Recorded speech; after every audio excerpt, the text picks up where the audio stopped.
Good morning, pinagpalang umaga. Araw po ng Sabado ngayon. Maaga pa lang nagising tayo. Yung ating mga manok, ayan. Yung iba nakakulong na. Tayo yung ating lutuan, ayan. Tayo magpapadingas muna ng ating tayo magluluto po. Samahan niyo po ako. Pinagpalang umaga, Kalayang Kabuhayan. Good morning po. Please follow and share to my YouTube channel. Huwag po kayo magsawang manood mga vlog ko. Paki-like po, subscribe.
Yan, nagpainit na tayo ng tubig. Magkakatay po tayo ng manok. Yan po, kakatayin po natin to. Araw ng Sabado, nagpakulo na tayo ng tubig. Samahan niyo po ako sa aking pagkati sa manok na to. At yan ang ulam namin ngayong araw ng Sabado, pananghalian. Pero hindi ko na ipapakita yung pagkatay sa manok dahil baka masuspend dito tayo sa Facebook.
Samahan niyo ako. At nakatay na natin yung manok. Atin ang babalatan ngayon. Tatanggalan natin ang balahibo.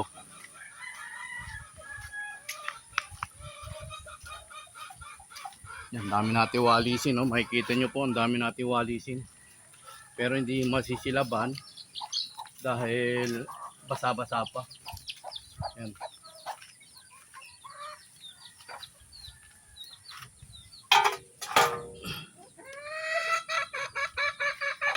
Ito na po yung ating manok na kinatay. Ito na lang isasawsaw sa mainit na tubig para mabalatan natin. Yan po.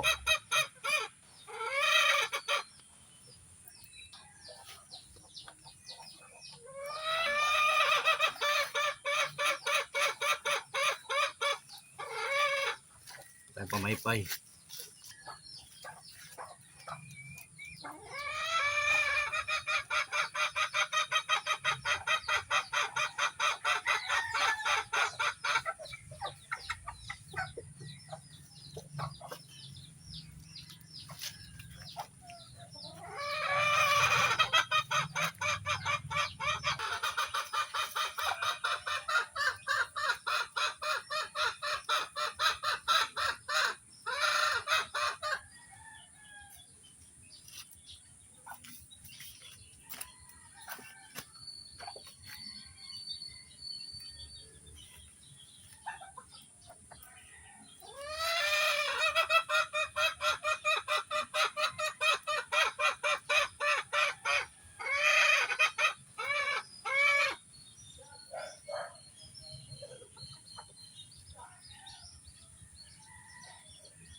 Alisan natin to ng balat dahil ito kasi lugon. Maraming mga matitirang balahibo. Ayan po. Makikita nyo po yung mga balahibo natitira. Ayan, naliliit. Tatanggalan natin ng balat to para wala nang kasamang balat. Pwede natin lutuin. Bibigay natin sa alaga nating aso, KYT.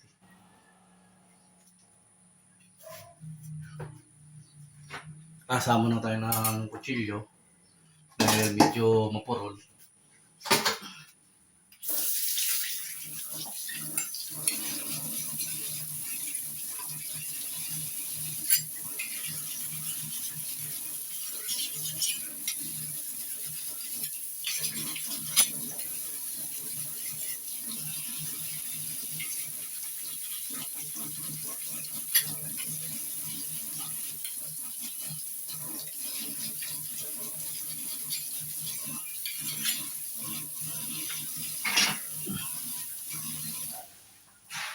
So, tatanggalan natin balat.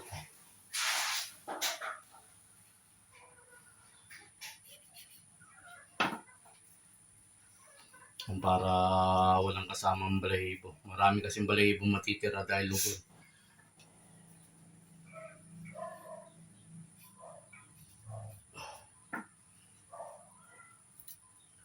Dahil pag kinatay mo to na kasama balat, pati balahibo, pag kinatay mo to na may mga kasama balat ng manok, may mga natitirang, ayan o, mga balahibo ng manok, makakain mo yan.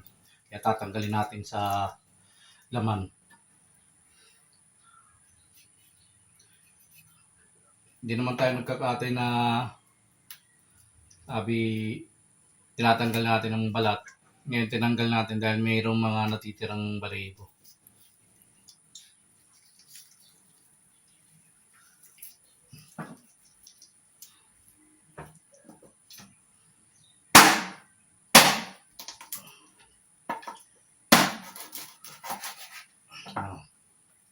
Kita nyo po. Yan. Wala na siyang balat. Wala rin siya naiwan na balahibo. Dahil yung balat, nandito lahat yung balahibong natitira. Ayan o. Ang dami yung kumakulay itim.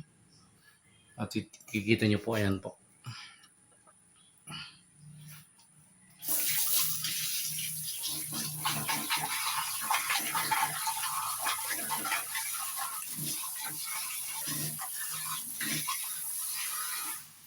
Ganon din po ang gagawin natin sa iba. Tatanggalan natin ng balat. Tapos yung laman lang ang kukunin natin. Para yung mga balahibo maiwang purot sa balat. Hindi makasama sa kakainin natin.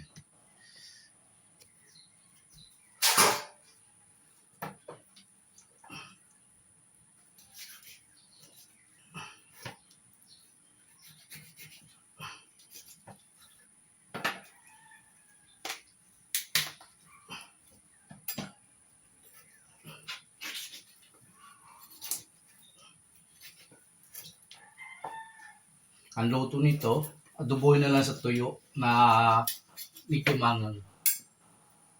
Ano, dami oh. Nakikita nyo po, mararami. Ang dami oh. Ayun oh.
Ang tibay ng buto ng manok, ano, tsaka matalim.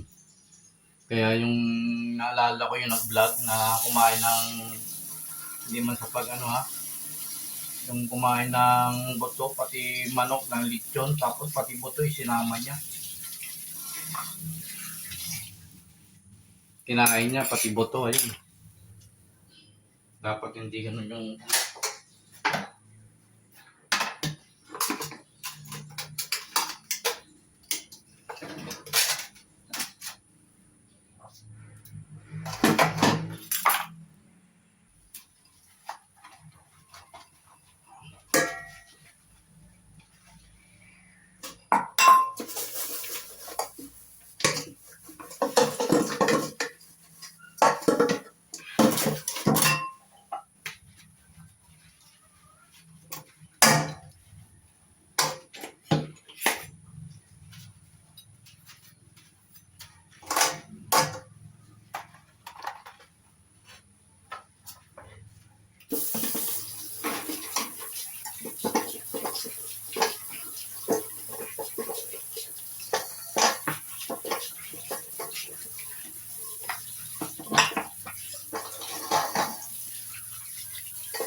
ito na po yung ating kinatay na manok. Malinis na po, ayan. Malinis na po yung kinatay natin ng manok, walang balat. Tinanggal natin yung balat. Tayo'y magkakape na. Hindi pa tayo nakapagkape. Tayo'y maliligo para bumiyahe naman tayo ng jeep. Nagpalang umaga, kaya ang kabuhayan, tayo babiyahe na ng jeep, maliligo na tayo, magkakape muna. Go!